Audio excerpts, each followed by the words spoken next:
Palanpur collector કચેરી ખાતે ઉદ્યોગ શ્રમ અને રોજગાર વિભાગના મંત્રી તથા જિલ્લા પ્રભારી મંત્રી બળવંતસિંહ રાજપૂતના અધ્યક્ષસ્થાને જિલ્લા આયોજન મંડળની બેઠક યોજાઈ હતી, જેમાં બનાસકાંઠા જિલ્લાના વિકાસ માટે 1201.80 લાખના 550 વિકાસ કામોને મંજૂરી અપાઈ હતી। આ કામો થકી ગ્રામીણ તેમજ શહેરી વિસ્તારમાં વિકાસના કામથી નાગરિકોની સુવિધામાં વધારો થશે। બેઠકમાં વિકેન્દ્રિત જિલ્લા આયોજન કાર્યક્રમ અંતર્ગત વિવેકાધીન અને પ્રોત્સાહક જોગવાઈનું બનાસકાંઠા જિલ્લાની કુલ 8 તાલુકાઓ અને 6 નગરપાલિકાઓનું આયોજન રજૂ કરવામાં આવ્યું હતું, તેમજ બાકી 5 તાલુકાઓનું આયોજન સત્વરે રજૂ કરવા જણાવવામાં આવ્યું હતું, જે અન્વયે જિલ્લામાં 1201.80 લાખના કુલ 550 વિકાસ કામોના આયોજનને મંજૂરી અપાઈ હતી, તેમજ અગાઉ વર્ષોના પ્રગતિ હેઠળના અને શરૂ ન થયેલા કામો સત્વરે પૂર્ણ કરવા તમામ અમલીકરણ અધિકારીઓને સૂચના આપી હતી।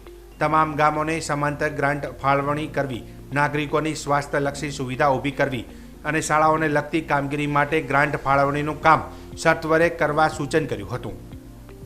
મંજૂર કામો ગુણવત્તાયુક્ત થાય તેમજ કોઈ કામોનું ડુપ્લિકેશન ના થાય તેની ચકાસણી કરવી અને સંસદની ગ્રાન્ટમાંથી તમામ કામો સત્વરે પૂર્ણ કરવા અને નિયત સમય મર્યાદામાં ઓનલાઈન ચૂકવણું કરવા તમામ અધિકારીઓને સૂચન કરાયું હતું।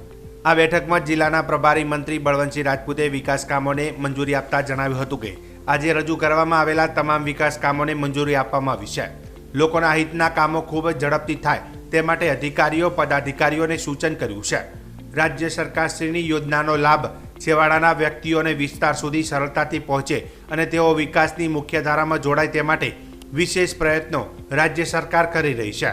ત્યારે મંજૂર કરાયેલા વિકાસ કામોને ગુણવત્તાયુક્ત અને સમય મર્યાદામાં પૂર્ણ કરવા અમલીકરણ અધિકારીઓને સૂચન કર્યું હતું। આજની આ બેઠકમાં લોકસભા સાંસદ સભ્ય પરબતભાઈ પટેલ, ધારાસભ્ય પ્રવીણભાઈ માળી, અનિકેતભાઈ ઠાકર, કેસાજી ચૌહાણ, જિલ્લા કલેક્ટર શ્રી વરુણકુમાર બનનવાલ સહિત વિવિધ કચેરીઓના અમલીકરણ અધિકારીઓ ઉપસ્થિત રહ્યા હતા। લોકસભાની ચૂંટણી તો એની તારીખ, એનું આયોજન એ તો જ્યારે નિયમ મુજબ હશે ત્યારે થશે, પણ આયોજનની મિટિંગ ટાઈમસર થાય, સરકારશ્રીની જે ગ્રાન્ટ આવતી હોય એ ગ્રાન્ટ તમામ લોકો, અધિકારીઓ, પદાધિકારીઓ ટાઈમસર ફાળવી દે અને લોકહિતમાં ઝડપથી કામ થાય એ પ્રકારની વ્યવસ્થા કરી હતી। આજે જેટલા તાલુકાઓનું આયોજનનું કામ લઈને આવ્યા હતા એવા લગભગ 550 કામથી વધારે અને 12 કરોડ રૂપિયા ઉપરના કામો મંજૂર કરવામાં આવ્યા છે। જે કામોની અંદર કદાચ કોઈ ફેરફાર કરવાના છે તો એવા 2-4 દિવસની અંદર ફેરફાર કરીને તમામ કામો લોકહિતમાં ઝડપથી થાય એ પ્રકારની અધિકારી અને પદાધિકારીશ્રીએ વ્યવસ્થા કરી છે।